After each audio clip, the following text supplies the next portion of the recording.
Israel is their fatherland, and India their motherland. Mister Narendra Modi, আপনিই বলেন নাকি ভারতবাসী বলবে যে আসলে ইসরায়েল তাদের পিতৃনিবাস আর আপনাদের ভারতবর্ষ মাতৃনিবাস? তাহলে তো আমি আমার জানা মতে ভারতবর্ষের অধিকাংশ হলো পিতৃতান্ত্রিক সমাজ, তাহলে তো আপনাদের সবার ইসরায়েলে থাকার কথা।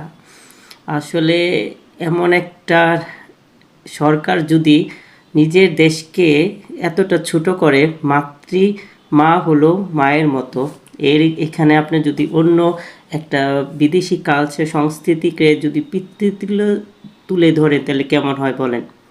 এটা কি আজও ঠিক বলছে সে? আপনারা এই বলবেন।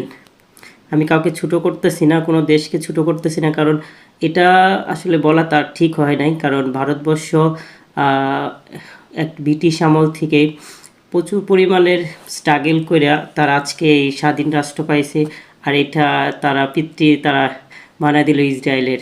এটা কি হয় আপনারা বলেন? আপনাদের উপরে ছেড়ে দিলাম, নরেন্দ্র মোদী ঠিক বলছে কিনা।